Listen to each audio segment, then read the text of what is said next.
Bene, buonasera a tutti, benvenuti all'Ateneo Veneto. La Fenice è il nostro gioiello di famiglia, dico nostro, della città di Venezia, dell'Italia, ma penso del mondo intero. Ma non è un gioiello che si possa tenere in cassaforte e tirare fuori per le occasioni buone. È una complicata macchina da far marciare, che richiede molte competenze, quelle artistiche di tutta evidenza, ma anche competenze manageriali, imprenditoriali, al fine di coniugare quella che è la qualità artistica con una economia che funzioni. Devo dire che questo libro del professor Brunetti, con una partizione da opera, atto primo, intermezzo, atto secondo, con 3 quarti, ci racconta praticamente un quarto di secolo di storia della Fenice, che è un quarto di secolo che è stato molto sfidante. Si parte dal tremendo incendio, dopo il quale il professore ha messo con un grandissimo senso civico a disposizione le proprie alte competenze, per passare alla riprogrammazione al Palafenice, che è stata una fatica non da poco e anche quella una sfida veramente forte, al passaggio da ente pubblico a fondazione, altro passaggio complicatissimo sia dal punto di vista giuridico sia dal punto di vista fattuale, perché portava per la prima volta a un coinvolgimento di privati nel dare contributi e anche nella gestione dell'ente. Alla redazione dello statuto, altra complicazione, a una nuova partecipazione anche del personale che lavora alla Fenice con relativi problemi sindacali. Il tutto con un obiettivo che probabilmente all'inizio poteva apparire irraggiungibile, del pareggio del bilancio. E la storia della Fenice si è intersecata in questo quarto di secolo con la storia della nostra Repubblica. Infatti, secondo me molto correttamente, il professor Brunetti dedica un capitolo sempre in ogni parte del suo testo a una ricostruzione di quello che accade nella politica e nell'economia. E nella politica ci sono stati molti cambiamenti, ma anche nell'economia sono stati anni brutti, se pensiamo alla forte crisi del 2008 che si è riversata per molti anni. E l'importanza di questo libro, che dicevo non avevo tanta voglia di leggere all'inizio, perché mi pareva di dover leggere troppi numeri, troppi bilanci, troppe cose noiose, troppi statuti, ne avevo già letti tanti nella mia vita di magistrato. E invece l'ho trovato sorprendentemente facile da leggere, ma anche molto utile, e probabilmente dovrebbe leggerlo ogni cittadino che si approccia ad un teatro o a qualsiasi istituzione culturale, perché fa capire quanto lavoro ci sia dietro ad ogni evento, ad ogni programmazione, quante persone vi partecipino. E quella di Brunetti, secondo me, è una lezione in questo librino, che è un librino solo per le dimensioni ma non per il contenuto, è una lezione politica, è una lezione economica, ma anche, se mi permette professore, è una lezione di democrazia. Perché in molte parti insiste sulla visione corale del lavoro all'interno della Fenice, in quella che adesso si usa dire gestione partecipata, che è secondo me fondamentale per chi si è occupato di organizzazione anche in altri settori. Io per esempio me ne sono occupata in completamente altri ambienti, ma una gestione condivisa è una gestione che non solo fa accettare ai protagonisti determinate scelte che magari non sono sempre semplici, ma soprattutto li fa sentire responsabili e protagonisti del risultato finale. E mi piace leggere quello che scrive proprio l'autore, e dice: il conseguimento del pareggio del bilancio in questi anni è stato il frutto di un'azione corale alla quale hanno concorso tutti, dalle maschere in sala al sovrintendente. Ricordiamoci che il teatro musicale è un insieme prezioso di professionalità diverse, artistiche e tecniche, senza le quali le rappresentazioni e i concerti non si realizzerebbero di certo.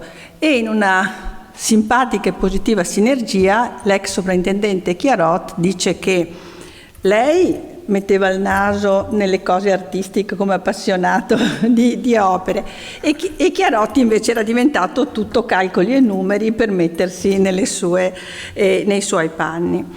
Insomma, l'opera, come dice il professor Brunetti, non è un bene pubblico, è un patrimonio dell'umanità che noi come italiani che l'abbiamo vista nascere e sviluppare abbiamo il dovere di preservare e anche diffondere. Ma quello che ci regala il libro è anche un'altra visione. Oltre a questa, che è quella più semplice, è che l'opera può diventare un volano per l'economia e, come dire, incrementare anche dal punto di vista economico la realtà dei territori nei quali opera. E proprio una ricerca che viene menzionata nel libro dice che ogni centesimo di denaro pubblico che viene speso porta 3 centesimi di indotto nei territori in cui insiste la singola istituzione culturale. Questi anni sono stati anni di sapiente gestione che ha saputo coniugare economia e produzione culturale, ma la Fenice è diventata anche un esempio di come le istituzioni culturali possano generare ricchezza nei nostri territori e nel nostro paese. Quindi lunga vita ai nostri vicini di casa, perché tali sono, anzi, devo dire che mi dà un po' fastidio perché ogni volta che devo dire a un relatore nuovo che viene a Venezia dov'è l'Ateneo Veneto, devo dire che si trova di fronte alla Fenice, anche se l'Ateneo Veneto è molto più antico della Fenice, ma insomma siamo molto onorati di avere questo vicino di casa. Sono contenta di avere il direttore Papetti, Marco Carpelletto a interloquire con noi e anche il maestro Ortombina, che poi chiameremo quale attuale sovrintendente a dirci la sua. Grazie e buon incontro.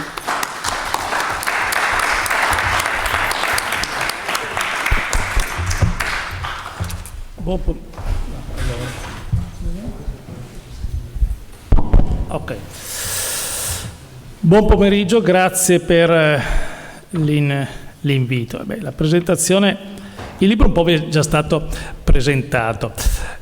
Vi è già stato anche detto che questo libro, fedele al tema che affronta, è diviso in atto primo, intermezzo, secondo atto. Ecco, l'ambizione di questo dibattito è scrivere una parte almeno del terzo atto, nel senso che Giorgio Brunetti si interroga intorno a questo libro su un tema che è tuttora aperto, cioè come conciliare la salvaguardia di quello che giustamente Giorgio ricorda non essere semplicemente un bene comune ma un patrimonio dell'umanità con le leggi del mercato, cioè con la capacità del sistema in cui un ente lirico è inserito di avere un equilibrio economico, ma anche di avere le risorse per rinnovarsi, per sviluppare, per avere una produzione di qualità.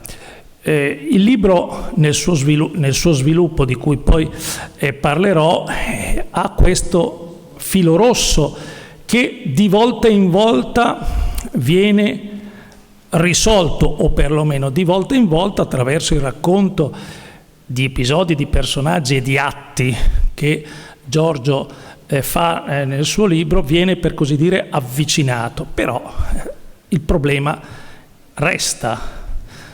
Siccome nel suo racconto Giorgio Brunetti ad un certo punto si ferma alla conclusione della sua seconda esperienza di vicepresidente, la nostra ambizione, il nostro obiettivo di oggi, attraverso il contributo poi di Marco Cappelletto, dello stesso Giorgio naturalmente, e di Fortunato Tombina, è di cominciare a scrivere il terzo atto. Dopodiché, se Giorgio Brunetti vorrà trasformarlo in un altro libro, discuteremo sui diritti d'autore e poi vedremo insomma come regolarci di conseguenza. Il libro è molte cose, è già stato detto che è una metafora della democrazia, è anche una metafora della complessità della modernità, nel senso che la musica, la produzione di musica, la musica lirica, la musica operistica per molti anni è stata considerata un'attività a perdere dal punto di vista economico, nel senso che il tema della sostenibilità economica, dell'equilibrio di bilancio non era un problema. Si è arrivati ad un certo punto in cui ci si è accorti che era un problema ed è stato affrontato. Il libro ci aiuta a capire come sia stato affrontato e come sia in realtà difficile, da un lato, creare, lo si è tentato di fare attraverso le fondazioni, in parte ci si è riusciti, di trasformare i teatri in una realtà attrattiva per l'investitore privato e farlo in un sistema, in un paese dove la figura del mecenate ha scarso successo e dove il concetto dell'economia di dono è pressoché sconosciuto. Ma lo si è fatto anche in un paese che ha una forte vocazione centralista e in cui Giorgio lo racconta bene narrando l'esperienza di un ministro, e dove il tentativo di centralizzare, cioè di avvocare al potere non tanto politico quanto piuttosto burocratico amministrativo le scelte anche culturali dei singoli teatri è spesso prevalente.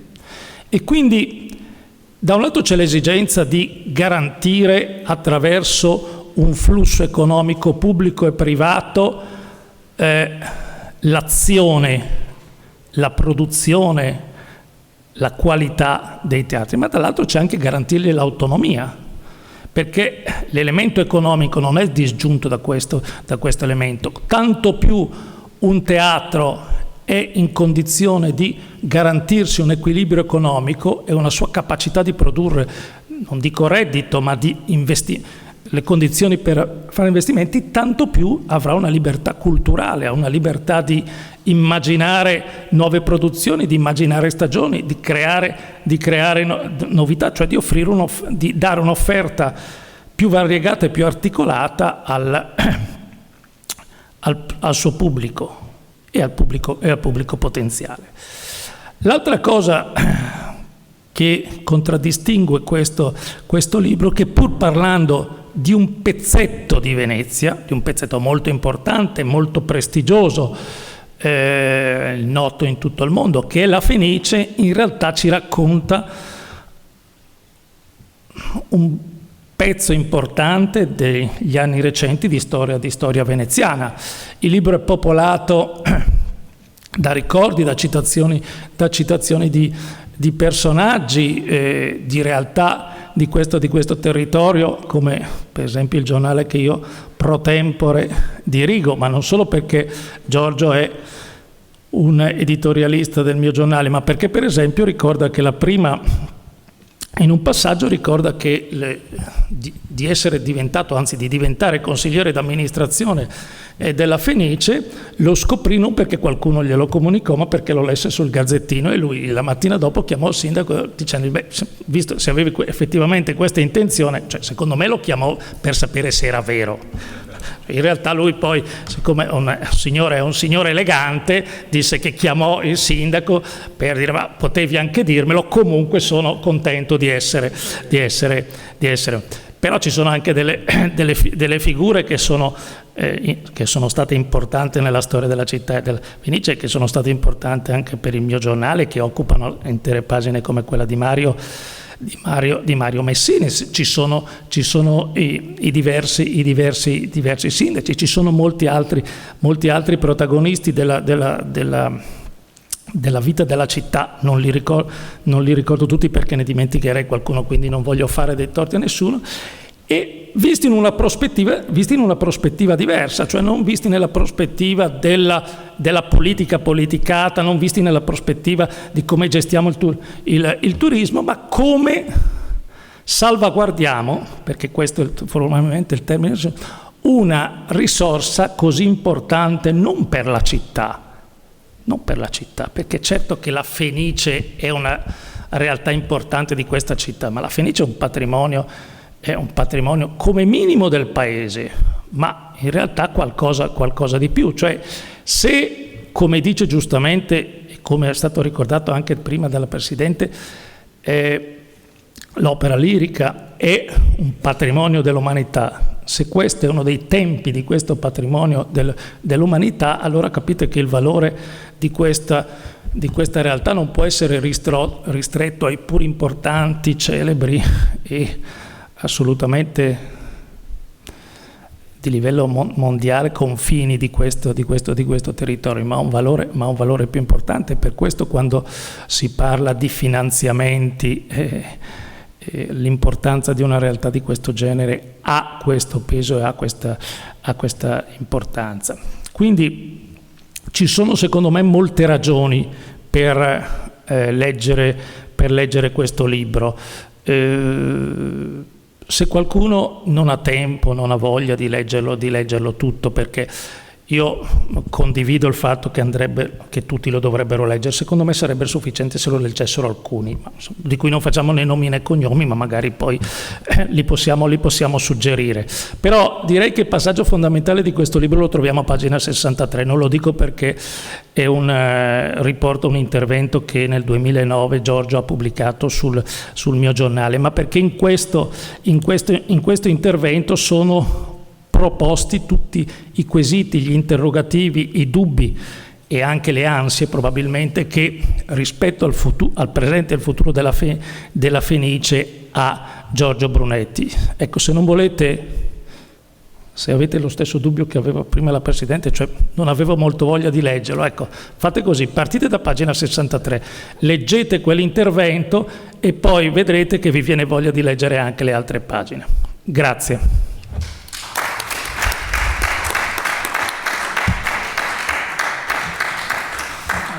Sì, Giorgio, adesso devi tu commentare tutto quello che abbiamo detto.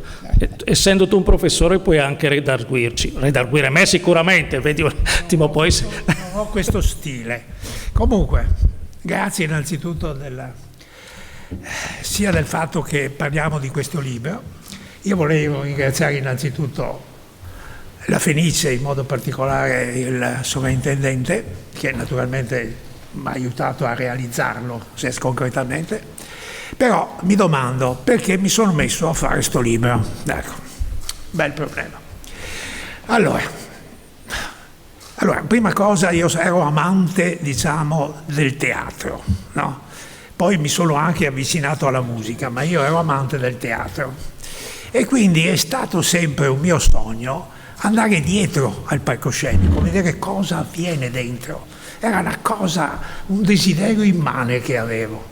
E quindi quando io mi sono proposto per il problema del cambiamento, no? Da società pubblica a società privata, sono qua disposto. Perché c'era già un collega mio che lavorava con De Bosio a Verona per questa ricerca, più che ricerca, seguire la fondazione, seguire il teatro per trasformarsi in fondazione, e dice vai anche tu, vedi se alla Fenice è possibile. E io ho avuto il coraggio di scrivere una lettera a Pontel dicendo, che era il sovrintendente dell'epoca, sono disponibile per questo.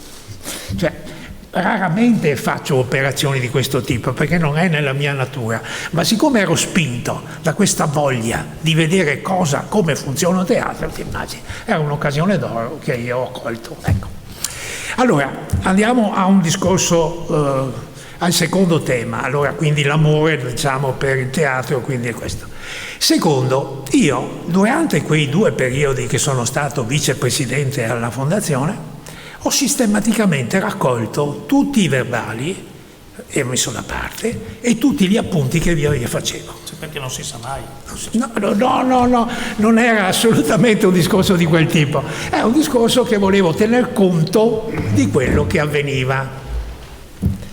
E quindi io mi ero accumulato una massa di cose, eccetera, e quindi c'era anche un desiderio anche di liberarmene, no? Perché io provvedo sempre che tutte le cose evidentemente cerco di collocarle. Siccome io non sono immortale, non è detto che quando io non muoio evidentemente ci sia qualcuno interessato, allora il mio scopo è sempre quello di collocare. Io avevo un papà anarchico, aveva tanti libri anarchici e io li ho dati a una fondazione anarchica che raccoglie i libri degli anarchici. Certo. Ecco, quindi, tu sei così metodico per reazione. Sì, e avevo scritto un libro. Quindi capite? Cioè, c'era sempre questa operazione di dire ho tutta sta roba e cosa ne faccio? Poi naturalmente non avevo nulla da fare e dico prendo in mano questa faccenda e cerco di mettere giù la faccenda. Questo è avvenuto. Allora, qui sono stati sollevati dei problemi esistenziali, diciamo, dal direttore. Allora, il primo è evidentemente l'equilibrio economico di un teatro lirico, tema che ha interessato molti studiosi di economia. Allora, questi teatri esprimono il fallimento del mercato. L'espressione classica è il fallimento del mercato. Non c'è la possibilità di avere un utile. Il più che possono avere è il pareggio di bilancio. Questo è il discorso. Perché questo non avviene? Perché non producono utile? O come qualcuno voleva, dice, perché non avete i 20 milioni? Vabbè, lasciamo perdere chi diceva queste cose. Ma comunque, perché? Perché ci sono delle ragioni che sono strutturali. Allora, la prima ragione è che naturalmente per fare questo teatro, per fare queste opere c'è bisogno di tante persone, c'è bisogno di tanto investimento di persone, di artisti, eccetera. E questi naturalmente non è che abbiano goduto dei vantaggi della tecnologia, anzi la tecnologia ha aumentato i costi, perché sono i tecnici anche di queste cose qua. E quindi il primo problema è la massa enorme, evidentemente, di persone che sono coinvolte per realizzare l'opera. In secondo luogo, la sala teatrale è una sala teatrale. L'unica sala enorme è l'Arena, che ne tiene 16.000, ma tutte le altre sono 1.000 come le nostre o 2.000 come la Scala. Quindi sono poche. E altrimenti dovrei fare biglietti da 600 euro. Chiaro? Questo è impossibile. Quindi, prima operazione. La seconda operazione, il secondo motivo, nasce da che cosa? Nasce da quella che è il fallimento dei costi. Allora, e c'è un teorema del quartetto di Mozart. Il quartetto di Mozart, che ha un grande economista Baumol, il quale diceva questo. Il quartetto di Mozart nel Settecento impiegava 40 minuti per svolgersi, no? Però i suonatori venivano col calesse, avevano delle giornate per trasferirsi da una città all'altra, però adesso il diciamo, quartetto dura ancora 40 minuti, però purtroppo è cambiato il mondo. Cioè, vanno con le macchine, vanno con gli aerei, eccetera. Cioè, cos'è avvenuto? È avvenuto che negli secoli c'è stato un incremento di ricchezza attraverso l'innovazione continua. Questa continua innovazione ha consentito una grande ricchezza. E questa ricchezza è andata ad alcuni, evidentemente, ma anche in genere agli stipendi, ai salari, eccetera. E quindi, naturalmente, devono vivere anche gli orchestrali, devono vivere anche i componenti del quartetto. E quindi, naturalmente, anche i costi tendono a salire. Quindi c'è una malattia dei costi, nel senso che questo teorema ti spiega che necessariamente deve essere trovata una soluzione per far fronte a questo. Allora, quali sono le soluzioni? Le soluzioni sono essenzialmente tre. La prima è un problema che riguarda gli stati, e qua la Germania ne è maestra, e quindi gli stati, i Länder tedeschi, sovvenzionano i teatri, perché bisogna sovvenzionarli. Secondo modello è il modello anglosassone, che evidentemente sono i privati che dando i quattrini sostengono i teatri, e poi noi altri avevamo scoperto, vi ricordate, proprio in quegli anni, la terza via, cioè chiamare sia i privati sia il pubblico per sostenere il teatro. Quindi è stato questo il meccanismo che c'è stato negli anni 90, no? Cioè già prima con la legge 80 del 1967 avevano già individuato che il teatro lirico e i concerti eccetera, l'opera musicale hanno rilievo fondamentale per lo Stato, rilievo fondamentale, e che a seguire lo Stato deve provvedere evidentemente al bisogno che hanno questi teatri. Poi successivamente fanno anche un fondo unico dello spettacolo, no? Che viene ripartito tra tutti gli spettacoli e quindi anche e soprattutto ai teatri lirici. Quindi questo è avvenuto, capite? Quindi questo è il meccanismo che è stato. Cosa è successo? Bel problema, perché qui di teatri che potevano avere evidentemente dei privati molto consistenti era uno solo, era la Scala.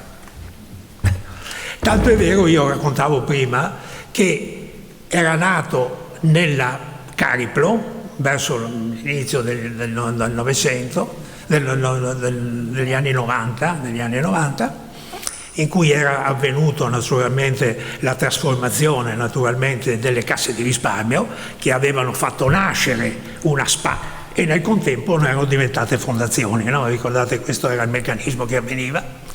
E allora cosa succedeva? Che questa Cariplo aveva detto: ma adesso chi aiuto dal punto di vista sociale, culturale, eccetera? E dietro l'angolo c'era la Scala ed era dispostissima. E come fare? Perché la Scala era un ente pubblico e quindi i soldi non li può ricevere. E allora chiedono alla Bocconi di fare uno studio per vedere come risolvere il problema, e nasce l'idea della fondazione. Fondazione senza scopo di lucro, ecco, mettiamolo anche bene, privata, senza scopo di lucro. Poi lui evidentemente, Marco, può anche infiorare questa cosa di molti aspetti giuridici, ma comunque questo è avvenuto.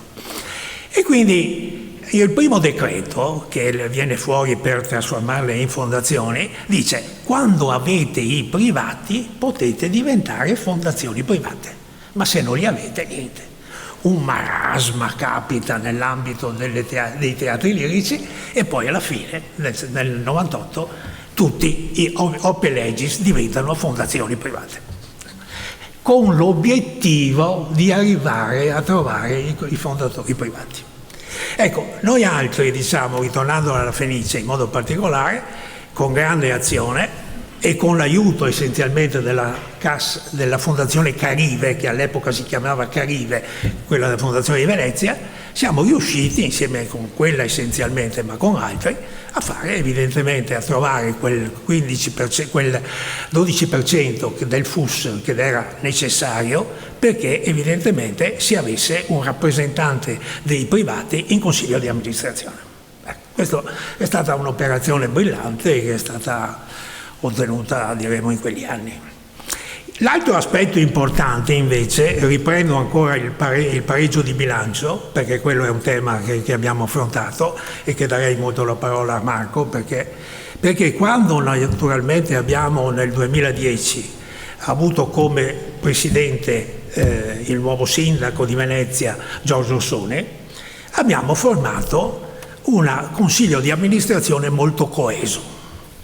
Ci conoscevamo più o meno tutti, avevamo stima uno dell'altro e abbiamo cominciato ad impostare il discorso in questo modo: ogni settimana fare una riunione del consiglio di amministrazione, proprio per dare il ritmo, no? Cioè, ste cose bisogna dare il ritmo.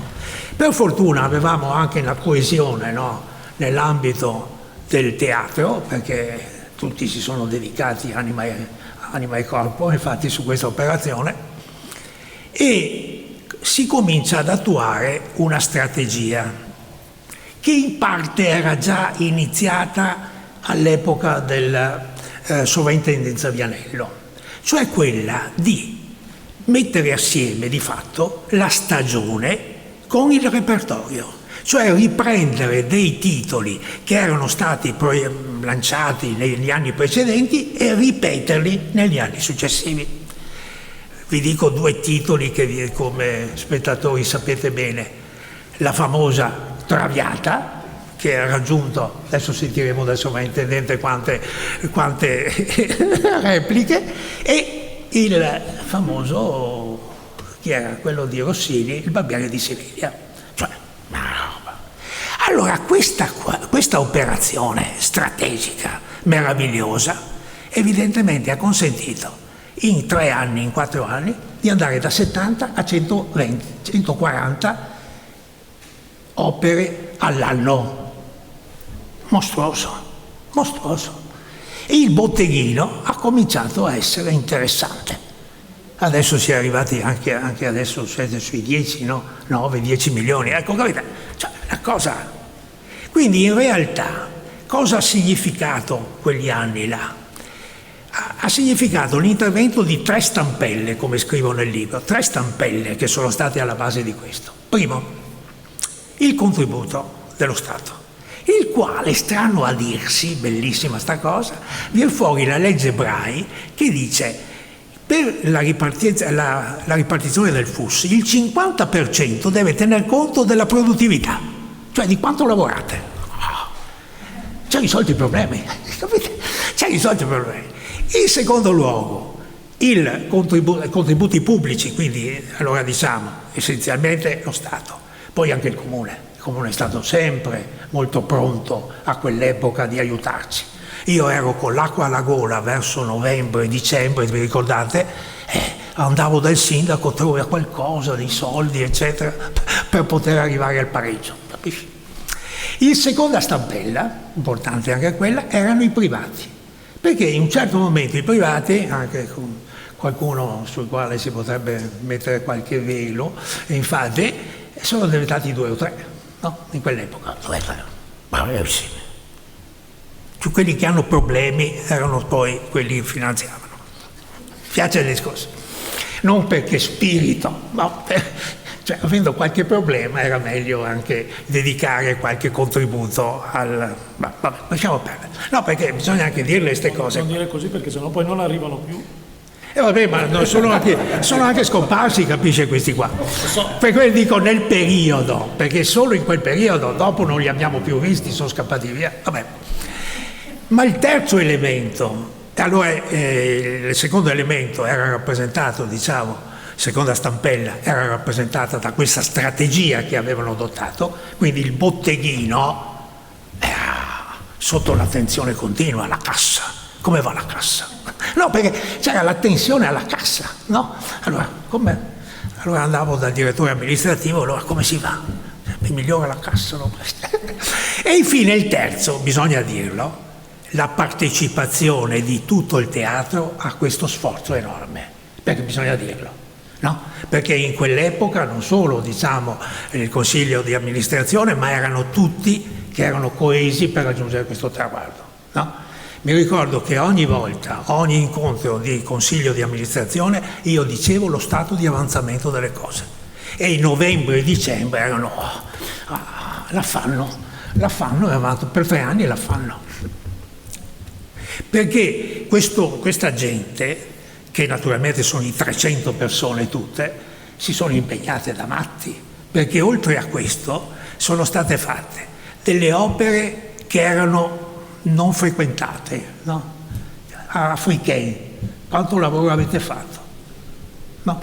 Tanto per dire, quella di Senopoli, col cambiamento, cioè le inaugurazioni erano inaugurazioni bellissime, innovative, che la ricerca, anche la stessa critica, stava là ad aspettare. No?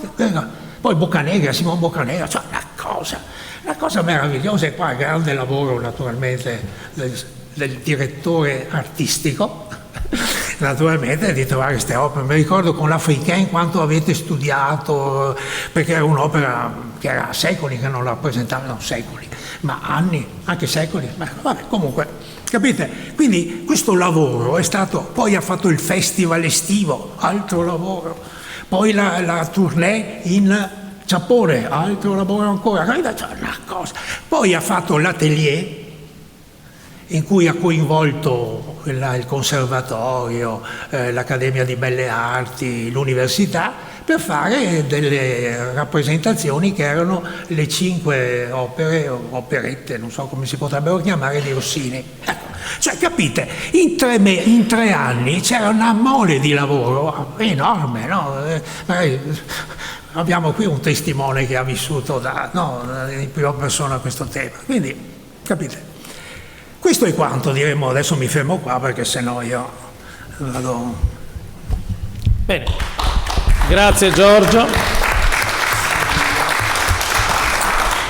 Allora, dal racconto che vi ha fatto adesso Giorgio, voi potreste pensare che in fondo questo libro è una sorta di marcia trionfale. Certo, allora c'erano problemi legislativi, ci sono. Lascialo dire a me, pensa, no, scusa, cosa mi hai chiamato a fare? Cioè, voglio dire,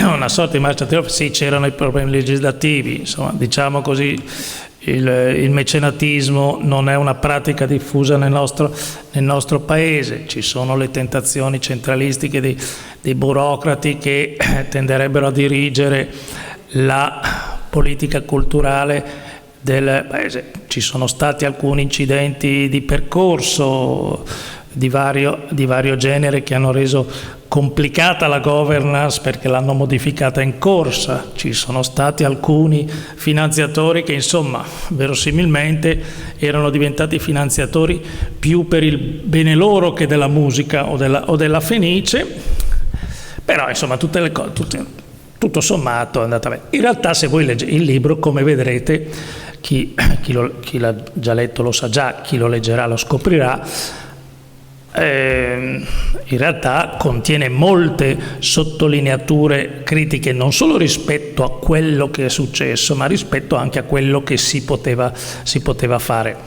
Ne ricordo una, giustamente, Giorgio, anche in virtù della conoscenza che ha dei temi della governance, nota che nella scelta di fare entrare i privati, ma vincolando, quando nascono le fondazioni,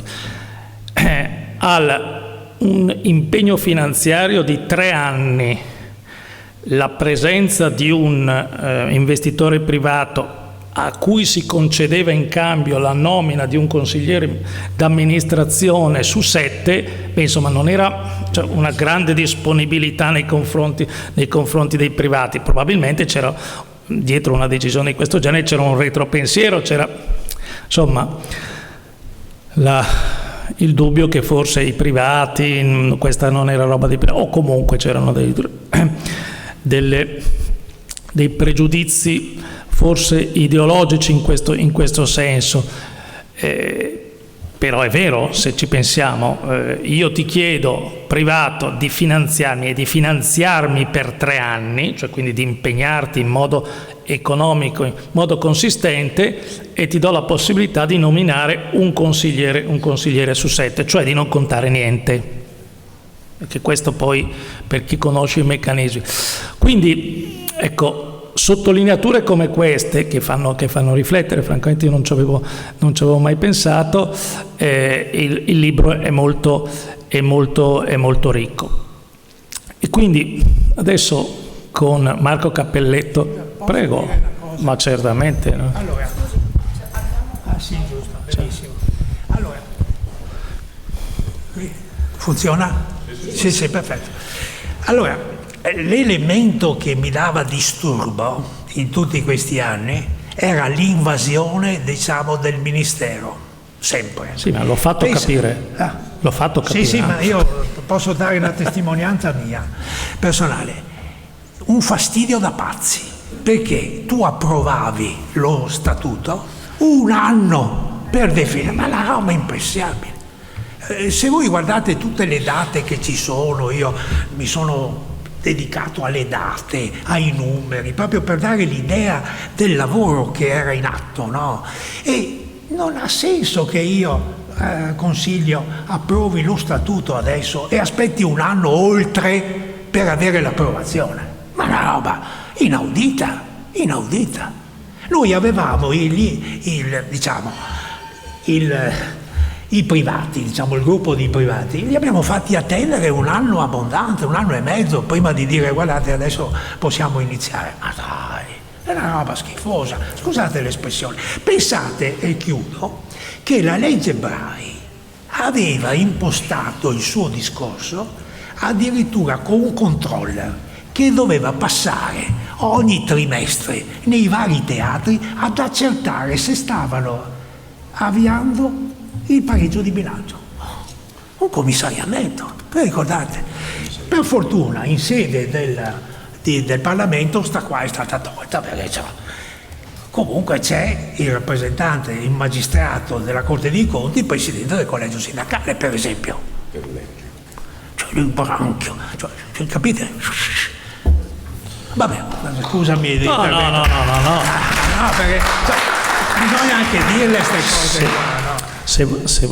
Se vogliamo, completando quello che hai detto, la riforma che concedeva, che vincolava il 50% del giudizio all'approvazione, però dava un'area anche del 25% di giudizio assolutamente soggettivo da parte dell'ente centrale. Quindi i soldi ti venivano concessi in base ad alcuni criteri. In modo positivo fu deciso che il 50% era la tua produttività, però c'era un 25% che di fatto consegnava a un giudizio del tutto soggettivo di entità anche varie questa decisione, per cui come vedete questo aspetto. Ecco, proprio su questi punti, per capire a che punto siamo, ma anche cosa si può fare di meglio e di più, io adesso do la parola a Marco Cappelletto, che è stato già ricordato da Giorgio Brunetti, ha accompagnato una parte di questo percorso che Giorgio ha raccontato come consigliere d'amministrazione, come consigliere della Fenice. Prego. Grazie direttore. Funziona? Sì.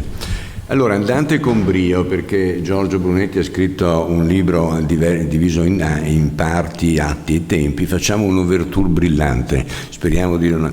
Perché? Perché quando Giorgio mi disse, lo incontrai, era all'inizio del 2022 e dell'anno scorso, e mi disse: mi accingo a scrivere un libro sulla mia esperienza alla Fenice.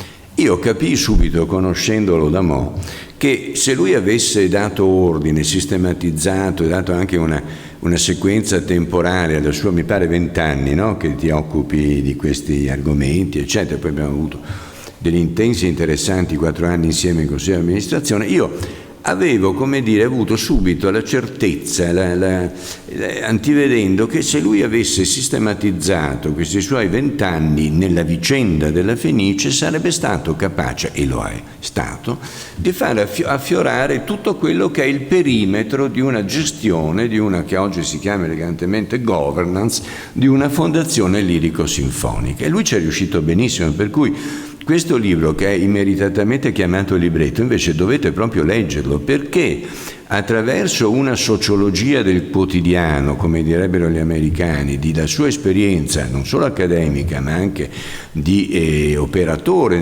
nelle cose che ha ricordato, voi vedete subito quali sono e proprio emergono con estrema nitidezza le problematiche, le questioni, le progettualità e quelle cose terribili che lui con molta eleganza ha descritto, cioè questa soggezione di questa entità che genera cultura ed è per noi veneziani un nostro mood, un nostro elemento identitario, ma non solo culturale, soggettivo, ma anche relazionale della città. Quello che rappresenta per noi la Fenice non è solo, direttore, un pezzo della città. La Fenice è un elemento della città, è costituzionalizza il veneziano, se ti potesse piacere questa orrida frase.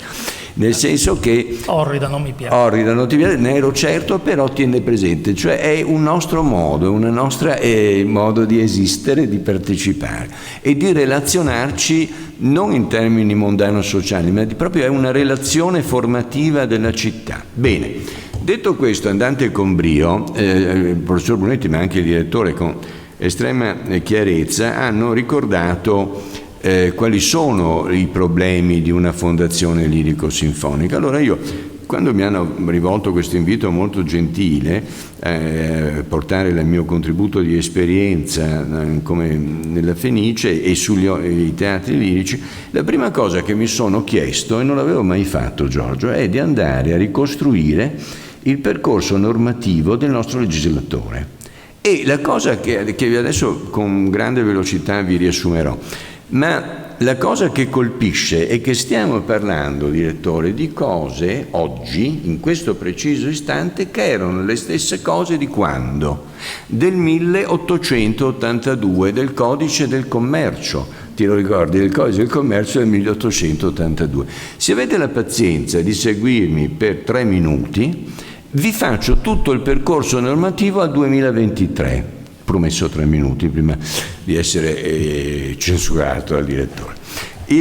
Allora, nel periodo, ed è interessante capire come parliamo sempre delle stesse questioni, cioè come un'azienda complessa, che Giorgio ha ricordato prima, perché è complessa? Non è un ossimoro o un paradosso, è complessa perché è un'azienda formata da persone, dagli uomini, dove la macchina, dove la produzione, che tra l'altro è quasi beffarda, perché la fatica quotidiana, siamo onorati di avere qui con noi una persona decisiva di quello che stiamo dicendo, che è il nostro sovrintendente, e la produzione di questo prodotto culturale e la sua percezione nella clientela, nell'utenza, quello che si chiama il pubblico, si esaurisce in un attimo, cioè quando cala il sipario. Se io produco una macchina, ci lavoro 3 anni per progettarla, investo tot milioni di euro, so che la metto sul mercato e il mercato mi risponde, io continuo a rimetterla sul mercato per 10 anni, 20 anni. Guardate ad esempio una marca tedesca che è andata avanti 50 anni. Quando il Teatro La Fenice produce l'opera X, ci lavora, dico a caso, 2 mesi, impiegando risorse umane, personali, dagli amministrativi al palco, a tutti i soggetti, ed esaurisce il gradimento di questo suo lavoro in un attimo, cioè se il pubblico l'apprezza o se il pubblico non l'apprezza, è quando scende il telone, il telo del palcoscenico. E quindi i problemi quali sono, Giorgio? Sono sempre stati gli stessi, cioè di come sovvenire, di come aiutare questa produzione che intercetta un'esigenza primaria, l'umanità, come diceva la nostra Presidente prima, e produce un bene che segue la storia dell'uomo in termini sempre più aziendali e di costi rilevanti. Noi che cosa abbiamo? Abbiamo che come normativa è sempre la stessa, le problematiche sono sempre le stesse, cioè diceva bene sia la Presidente che il nostro direttore, come riuscire a trovare la quadra tra i costi esorbitanti, non aziendalizzabili, che non hanno nessuna logica economica, in cui anche penso che poi Giorgio potrà ancora di più precisare queste cose, ma in una logica proprio economica e di gestione, di governance di un'azienda, non si quagliano, non tornano, non possono tornare. Mi fermo qui sulle ragioni che magari, se ci onorerà l'intendente di un intervento, riuscire a capire come questo possa succedere. Comunque Giorgio è un'azienda che rappresenta un ossimoro. Noi abbiamo avuto, e poi vi ricostruirò la normativa, e siamo molto orgogliosi, e Giorgio lo ricordava con grande passione, siamo molto orgogliosi perché noi, Fenice e Torino, il Teatro di Torino, furono nel 2014 gli unici teatri lirici sinfonici, fondazioni lirico-sinfoniche di tutto il paese ad avere i bilanci in pareggio. E questo fu veramente, siccome tutti i presenti, io credo, non solo sono degli amanti della musica, ma anche quindi si interessano di come vive la nostra Fenice, si possono davvero interrogare su come si è riusciti a ottenere questo, e Giorgio ne ha ricordato passioni, sforzi e tensioni e dedizione da civil servant che abbiamo prodigato sia Giorgio che io e altre persone altrettanto bravi, capaci, disinteressate e qualificate. Allora, nel 1882 che cos'è questa fondazione, questo teatro lirico, chiamiamolo meglio così? È una società di gestione, cioè semplicemente una categoria particolare delle società commerciali previste dal Codice di Commercio, inquadrata nella gestione di attività, insomma senza particolari esigenze di supporti bilancieri, senza finalità di lucro. Negli anni 20 invece ai teatri lirici, ricordatevi questa differenza, perché la riprenderemo forse alla fine come discorso di progetto, lievemente non provocatorio ma comunque indagatorio. I teatri lirici hanno riconosciuto una personalità giuridica di diritto pubblico senza scopo di lucro. Poi e Giorgio ricordava la Scala, e anche in questo la Scala fu un'antesignana, perché fu la prima nel 21, poi con l'opera di Roma e di Firenze ad assumere questa qualificazione. Poi ci fu il regime fascista, nel 1936 percepì e cristallizzò questa dimensione pubblica, o se volete da un punto di vista più proprio giuridico, pubblicistica, e con una legge del 1936 introdusse tutti gli 11 teatri lirici in questo perimetro, in questo compendio, in questo modello uniforme, cioè di soggetti con personalità giuridica di diritto pubblico. E qui chi compare per la prima volta nel 1936? Questa figura centrale che è del sovrintendente, cioè il sovrintendente di cui noi oggi parliamo, e lo rivedremo alla fine di questo percorso ricostruttivo, nasce nel 1936 e ha il compito già allora di organizzare, diciamo così, l'attività artistica in collaborazione con il direttore artistico. Quindi già nel 1936 abbiamo le pietre fondanti di questo nostro percorso. Passa un lungo trentennio, mi pare, perché dal 1936 arriviamo al 1967, con la legge che prese il nome del ministro di allora. I teenagers di noi ricorderanno che si chiamava il ministro Corona. Ora, qui ci fece un passo in avanti sulla dimensione pubblicistica del teatro lirico, e l'attività lirica e concertistica è considerata di rilevante interesse nazionale e quindi lo Stato si impegna a sostenerla. Questo è un passaggio che a voi sembrerà formale, cioè invece di assoluta rilevanza per quello che ne conseguirà dopo.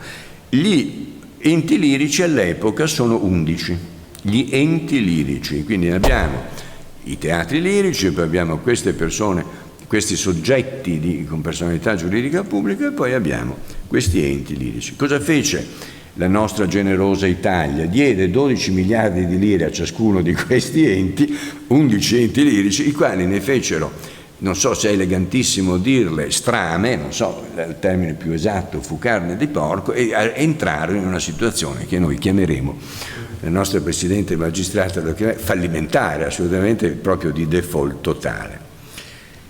Una situazione fallimentare alla quale di corsa, con i tempi italiani, dal 67 non si sapeva più come gestire, forse te lo ricorderai nella tua lunga esperienza ricostruttiva, non si sapeva più come gestire sto buco gigantesco, insomma, sapevano letteralmente come andare avanti, perché il debito era assolutamente sovraordinato alla realtà gestionale, neanche istituzionale, e si rimediò il passaggio, Giorgio lo ricorderai, nell'85 con il Fondo Unico dello Spettacolo, cioè noi, lo Stato disse no, un momento, qui va tutto letteralmente a patrasso, bisogna fermare, e mise un cuneo sotto la ruota che si chiamò FUS, il Fondo Unico dello Spettacolo.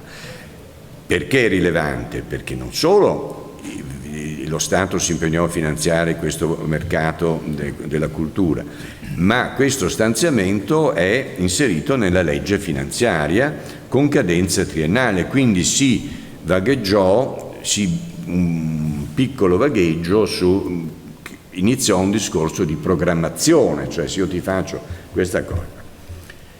Bene,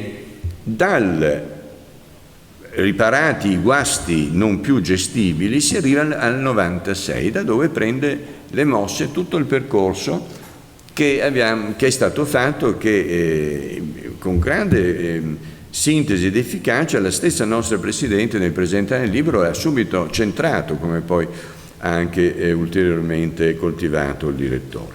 Cioè questi enti lirici e sinfonici, da enti pubblici di diritto pubblico, che non sono solo, sono nozioni acquisite anche da chi non è un giurista, le trasformò in fondazioni di diritto privato di prioritario interesse nazionale, governati da un consiglio di amministrazione. Capiscono tutti che vuol dire che da un lato rimane fortissima un DNA pubblicistico, cioè collegato a una gestione dell'interesse pubblico sostanziale sottostante, che è a pagare il bisogno della collettività culturale in questo particolare perimetro. Dall'altro si cercò, di lì che nasce il discorso di come interloquire con il partenariato, con la sovvenzione, con l'apporto privato, come stimolare questo discorso, perché, come dicono gli americani, segui i quattrini. Cioè i quattrini oltre il FUS non c'erano, quindi a un certo punto ci si pose il discorso non certo di andare sul mercato, non certo di trovare una trasformazione, una privatizzazione di queste realtà, ma di interloquire, sollecitare, sedurre in qualche modo, ma mancano gli elementi normativi della seduzione, lo vediamo dopo, di questo il privato, questa cosa. Trasformati poi in fondazioni, perché in fondazioni di partecipazione e non naturalmente in società, perché le società hanno uno scopo di lucro, né in associazione, perché le associazioni fanno l'interesse degli associati, quindi è impossibile che un teatro lirico faccia gli interessi del suo pubblico, di noi che siamo qua, che saremo i destinatari dello scopo. E poi anche perché la fondazione, questo è molto rilevante nella tipologia, perché la fondazione si chiama un patrimonio destinato allo scopo. Questo è fondamentale. Qual è questa? Penso che non ne ha ben trattato in modo effuso il professor Brunetti prima, ma la conseguenza di questa trasformazione in fondazione di diritto privato di prioritario interesse nazionale fu la migrazione della contabilità, su cui tu sei un grande maestro in tutti i sensi, della contabilità pubblica, del bilancio pubblico in un bilancio economico, quindi legittimava tutte le nostre fatiche, insomma tutta la fatica di chi si dedicò, e il bilancio ancora oggi redatto come quello delle società private non quotate, eccetera. Arriviamo a questo finché arriviamo a un passaggio della legge Bondi, tu te la ricorderai, che quando mi chiamò per dirmi se ero interessato a collaborare a questa cosa, gli rispose che avevo un'incompatibilità, un conflitto di interessi giganteschi. Mi chiese perché, io gli dissi perché ero stonato. Buttò giù il telefono e mi trovai il decreto. Ho superato questo fatto. La legge Bondi è una legge molto importante, perché è da lì che cominciano a interessare le questioni di cui oggi parliamo.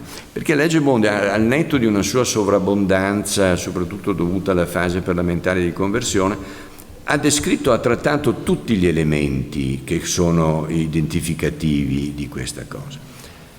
Però, come sempre succede, in questo veloce percorso si fa i conti senza l'oste, perché la Corte Costituzionale intervenne, adesso vi risparmio tutto, e con una sua sentenza del 2011 disse fermiamo le macchine. Queste non sono fondazioni di diritto privato, ancorché calibrate e orientate di interesse preminente nazionale, è una privatizzazione. Voi ricorderete che di privatizzazioni si parlò soprattutto negli anni 90 dello scorso secolo, no?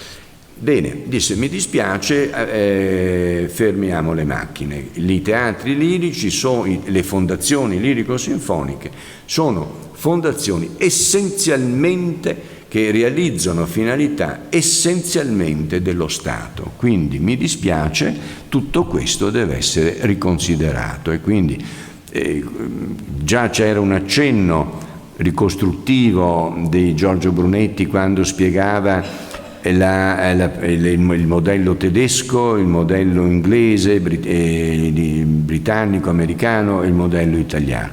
Questa sentenza della Corte Costituzionale, e cioè a dire l'intervento, perché nacque in un conflitto già allora tra le regioni e lo Stato, paralizzò questa, come si potrebbe dire, auspicata propensione a questo punto intervenne il ministro Brai e fece una cosa, poverino, registrò la situazione, disse: se io con la legge Bondi, con le fondazioni private, il suo consiglio di amministrazione non posso proseguire, non posso illudere in fondo, perché fu anche una scelta di onestà culturale, intellettuale, perché rimaneva questa suggestione di essere alimentati dall'esterno oltre il FUS che poi era irrealizzabile. Vediamo. Cosa fece Brai? Fece e cambiò il timone, cambiò le macchine e passò, gli organi duravano 5 anni, presidente di questa fondazione, perché il perimetro, il vestito rimaneva uguale. Cosa fece? Il sindaco il sindaco della città dove la fondazione ha la sede venne incardinato come dominus non formale, non banale, di questa vicenda, di questa azienda, e sostituì il consiglio di amministrazione con un consiglio di indirizzo, che già il nome vi dice quale diversa incidenza gestionale, programmatoria, di controllo può avere un consiglio di gestione di indirizzo rispetto a un consiglio di amministrazione. Contemporaneamente, già sia il direttore che l'autore vi hanno già introdotto un argomento su cui dovete molto riflettere, cioè perché è fallita, diciamocela, il rapporto di partenariato, perché legittimava la legge Brai una presenza del privato che versi almeno il 5% del contributo versato dallo Stato, ma voi capite che a questo punto una donazione liberale non lucrativa ha più senso di dare un denaro e non contare, come dice sapientemente il direttore, non contare assolutamente nulla nella gestione di questa contribuzione. Qual è invece uno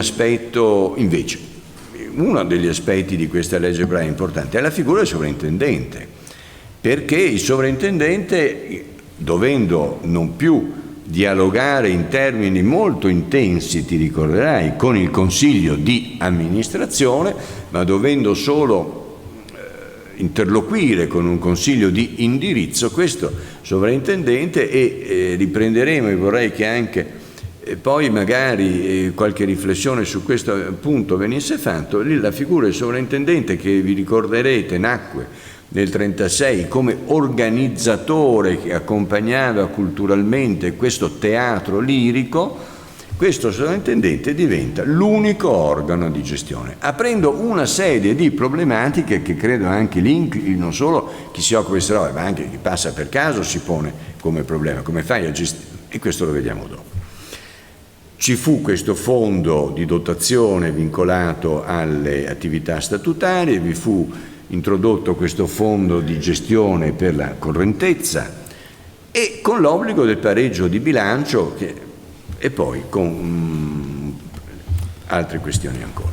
A questo punto io vorrei, fu fatto, no, però ricordiamolo, direttore, anche un passaggio un po' importante, Giorgio lo ricorda bene, nel 2014 fu fatto lo statuto della Fenice, e al quale molti contribuirono con grande passione, perché lo statuto riprendeva tutto quello che fino adesso vi è stato ricostruito nel percorso normativo, perché il suo articolo 3, te lo ricordi Giorgio, lo scrivemmo insieme: la fondazione opera nel rispetto delle norme civilistiche di buona amministrazione e ottimizzando l'impiego delle risorse secondo criteri di imprenditorialità e di efficienza, cioè raccogliendo tutta l'eredità come fosse una sorta di legatario di tutta l'eredità normativa volta a, virgolette, privatizzare questa realtà che tale non è. E tanto è vero che nello Statuto della Fenice si prevedono i soci fondatori, i soci sostenitori, eccetera, eccetera, eccetera. A questo punto, direttore, quali possono essere gli interrogativi? Perché è inutile, questi sono dati ormai acquisiti, che Giorgio ha esplorato davvero con grandissima sagacia e sobrietà ricostruttiva.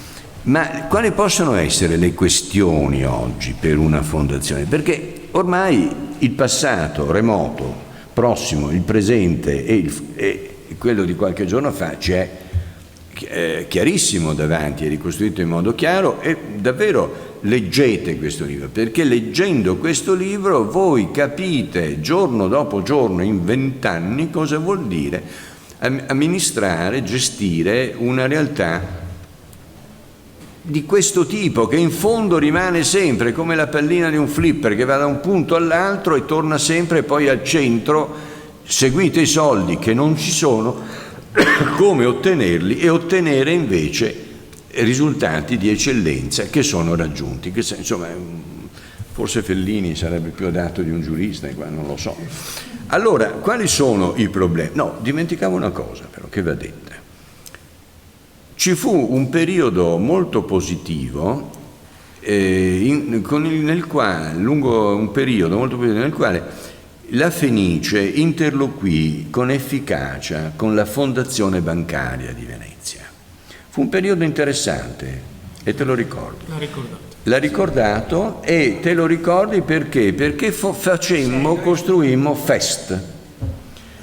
Cioè adesso vi risparmio tutto, non fu un'opera semplice, te lo ricordi? Non fu un'opera semplice, poi vestivamo tanti cappelli, tante casacche in commedia, ma alla fine riuscimmo a farla, e Festa oggi è l'unico fundraising che esista, forse con questa sua tipologia e articolazione nel panorama, in questo perimetro. I risultati poi sono altra cosa. Però abbiamo anche creato un soggetto percettivo e di raccolta di questi apporti. Quali possono essere da esplorare come futuro queste problematiche?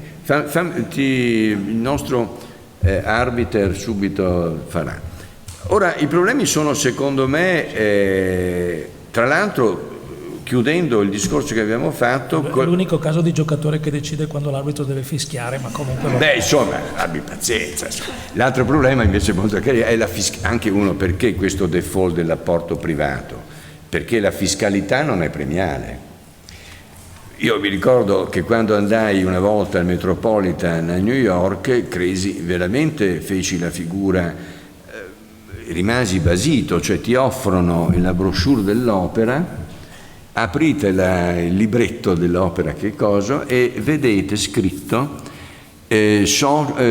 sostenitori, una cosa del genere, non mi ricordo la parola inglese esatta, oltre 25 milioni di dollari. E credevo di aver sbagliato, credevo di aver letto oltre 25 mila dollari, 2 milioni e 25 milioni con le foto. Prosegui e le pagine vanno avanti. Seguono oltre 20 milioni di dollari e le foto e le pagine vanno avanti. Lo Stato interviene ancora.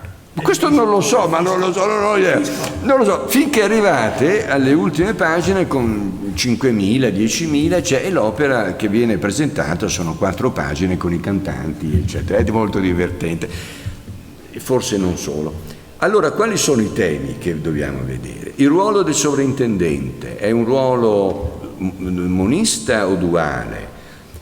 Lo valorizziamo ancora di più, diventa l'amministratore unico di questa realtà, è ancora da tenere oggi distinto, accompagnato, come organizzarlo? L'altro problema è se forse è il caso di accingerci a redigere un codice unico dello spettacolo, perché oggi le norme che sono intervenute in materia dal dopo Braille poi non si faticano a contare. E dopodiché e poi soprattutto, è da questo forse l'argomento non di provocazione ma di riflessione senz'altro, ma non sarebbe forse il caso, Giorgio, visto i risultati cui sono pervenute le gestioni, i bilanci di queste 14 fondazioni, ma diciamo le cose forse in termini forse più laici, di individuare delle fasce, delle differenziazioni tra le fondazioni. 14 fondazioni, ma perché devono essere tutte sovvenute nello stesso modo da un FUS, tutte gestite nello stesso modo? E perché invece non pensare di ricostituire in quelle, ma non certo in termini quantistici, ma in termini quantistici qualitativi, non riportare alcune di queste 14 o anche altri in quel perimetro normativo del teatro lirico che è sovvenuto, lo ricordava lui, profetico quasi, in termini tedeschi. Il teatro lirico dove il comune, il Land, la regione, chiamatela come vi pare, ha un apporto sistemico e importante nel limite di quella territorialità. E lasci dimmi tu, 4, 5, 6, non lo so assolutamente quali possono, ma non è un ragionamento di selettività, è un ragionamento di risultato e di riconoscimento di una realtà totale. Ecco, questo è un argomento, insieme alla figura del sovrintendente e poi dell'apporto dei privati con la fiscalità. Grazie. Grazie. Adesso ti do subito la parola. Permettimi però di dire una cosa. Grazie a Marco Cappelletto per la sua dotta, detto non in senso ironico, e interessante excursus, e anche per gli stimoli finali. Mi spiace solo che da sottile giurista non abbia colto la sottigliezza di averlo definito libretto. L'abbiamo definito libretto perché si occupa di opere liriche, quindi gli abbiamo dato una definizione coerente con l'argomento. E bravo. E che ricordo essere uno dei termini che deriva dall'opera lirica italiana, che è praticamente uguale in tutto il mondo. In tutto il mondo si parla di libretto, nonostante ovviamente. Quindi, siccome fremevi per dare delle risposte, così, prego. No, allora, due cose veloci. Allora, la prima, io naturalmente sono rimasto nell'ambito della fondazione, perché fin dall'inizio ho detto, io ero presidente dell'organismo di vigilanza. L'organismo di vigilanza è un organismo che ha il potere di entrare all'interno dell'organizzazione e migliorarla, questo è lo scopo. E quindi io sono rimasto tuttora, se non mi mandano via, infatti. E allora ho assistito un po' a quello che è avvenuto questi anni e mi sembra che quella strada che era stata intrapresa in quei 3-4 anni in cui siamo stati noi, evidentemente è continuata anche migliorando, dal mio punto di vista. Perché si è intervenuto all'interno dell'organizzazione, si è messo a punto degli aspetti funzionali molto importanti, gli acquisti, come farli, eccetera. Siamo entrati nel cuore del problema, che è un altro aspetto importante, infatti. E quindi questo è un primo aspetto che devo sottolineare. Il secondo, c'è una recente legge che è stata oggetto di molto interesse anche da parte dell'organizzazione vostra, cioè quella della erogazione di fondi per mettere a posto i bilanci, giusto? Ecco, questo è un altro intervento che è stato fatto quando? Un mese fa, adesso abbiamo anche il direttore generale qua, un anno fa, ecco, e sul quale adesso si discute come ripartirlo, eccetera, eccetera, ma in parte è già avvenuto su questo. Ecco. Quindi a questo punto, secondo me, la parola spetta a lei. Perché le osservazioni... Grazie invece di essere qua con noi. Sovrintendente, le tocca intervenire. Grazie, sono onoratissimo di essere qui in questa sala e ringrazio la Presidente di avermi inoltrato l'invito per la presentazione di questo libro. e naturalmente sono onoratissimo anche di essere vicino a uomini di tanta storia per quello che hanno raccontato. Ci metto anche il dottor Papetti, perché insomma è stato testimone e diciamo e ha sempre fatto raccontare bene sul suo giornale i passaggi importanti delle cose che sono successe. Una cosa voglio puntualizzare: il professor Brunetti è vero quello che dice, che cerca di far ricollocare dei volumi della sua biblioteca. Per esempio la mia biblioteca, da quando conosco il dottor Brunetti, si è arricchita in una maniera impressionante di bibliografia sul ciclismo, perché io e il professor Brunetti ci siamo conosciuti in treno quando io da Venezia cominciavo a lavorare alla Scala. Allora 2 volte alla settimana andavo su giù da Milano, e facendo quei viaggi abbiamo cominciato a parlare, ci siamo conosciuti così, perché una volta casualmente siamo capitati seduti di fronte, e quindi percorrendo la ferrovia fra Venezia e Milano vedevamo il Lombardo-Veneto, insomma questa cosa che avevamo studiato a scuola. Allora, parlo veramente di storia, perché quando si parla della trasformazione da ente lirico in fondazione di diritto privato, questo è un passaggio assolutamente storico per quella che era la storia del teatro lirico in Italia, un po' diciamo di tanta musica, non solo della musica lirica, prima, che è stata in tanti casi una storia di disastri. Questo va detto perché questa legge, della quale parliamo adesso a 25 anni più o meno dalla sua emanazione, va detto che forse una cattiva legge non era, perché io ricordo molto bene, io sono rivenuto a Venezia la prima volta nel 2001 al Pala Fenice, lavorando quando la Fenice non c'era, no? Venivo da Napoli e ricordo perfettamente, dal San Carlo di Napoli, e ricordo perfettamente quando il dibattito che c'era, e insomma ho saputo da fonti certe che era già pronta la legge in Parlamento prima di adottare la legge, questa qui Veltroni, quella che si chiama Veltroni, per cui dovevano esserci in Italia 3 teatri di super serie A, che erano la Scala, il Teatro della Capitale e il San Carlo di Napoli, e tutti gli altri teatri si dovevano regionalizzare, cioè tutti gli altri teatri dovevano diventare una roba come sarebbe il Teatro Comunale di Treviso adesso, diciamo, no? O quello di Rovigo, insomma, per parlare del Veneto.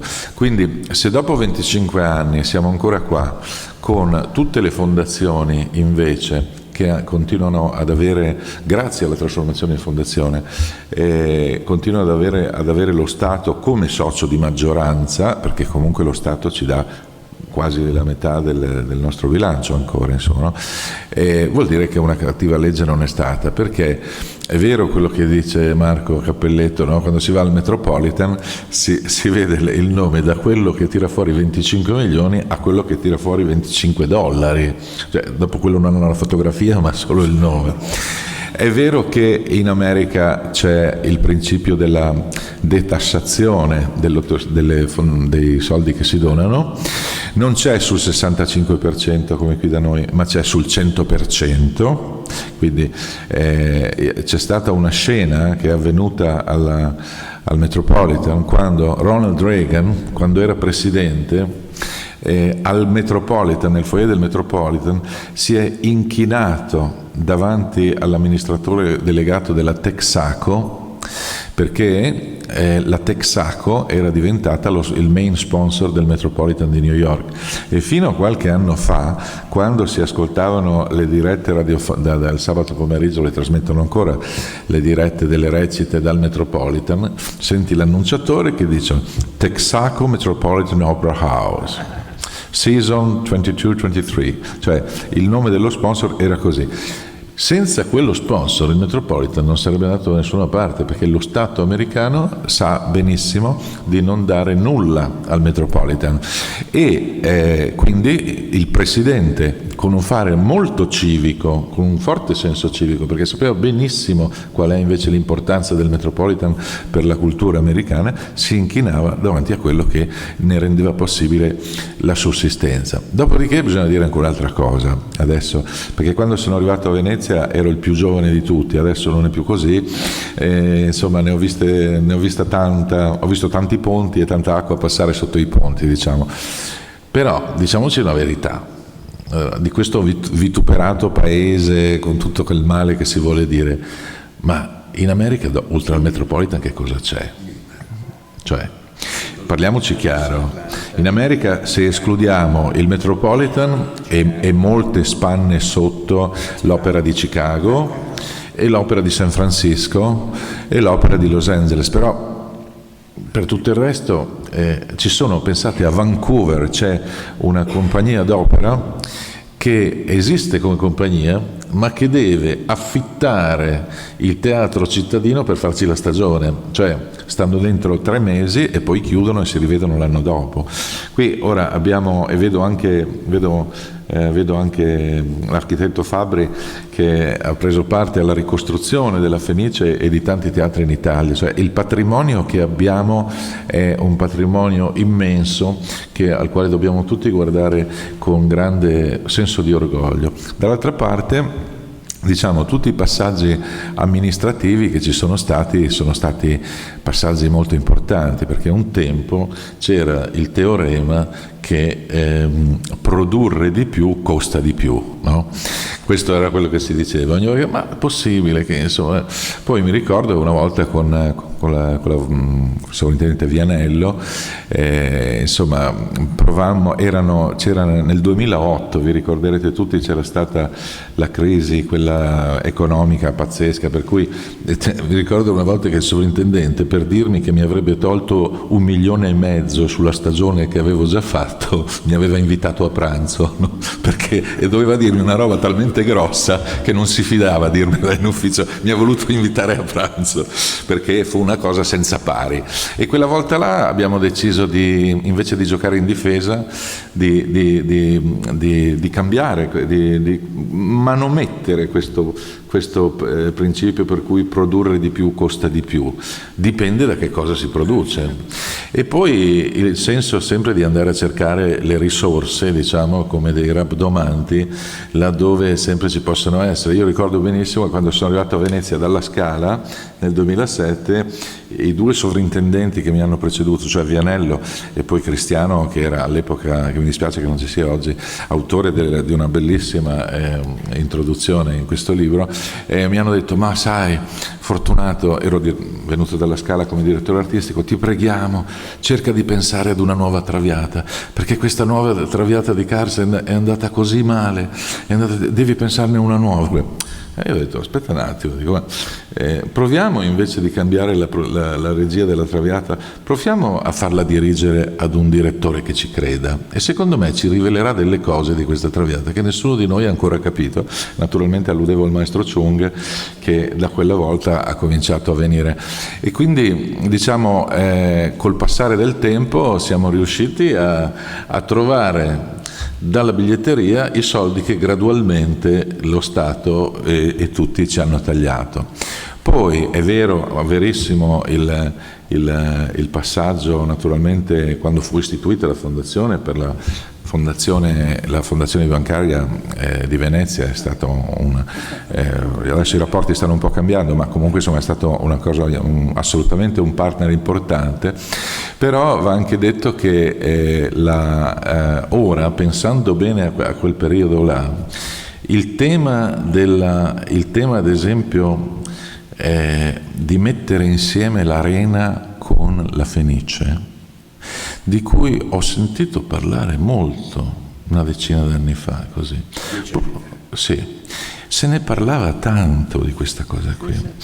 Allora, e siccome ogni tanto qualcuno lo dice anche adesso, E purtroppo, devo dire, non solo quando capiti per caso a qualche cena a Venezia, ma ogni tanto qualcuno questa cosa se la ricorda anche un po' più a sud di Venezia, diciamo pure a Roma. E allora io ho sempre detto, benissimo, se volete farlo subito, passate sul mio cadavere, naturalmente. Se invece volete aspettare che io sia cadavere, fate quello che volete.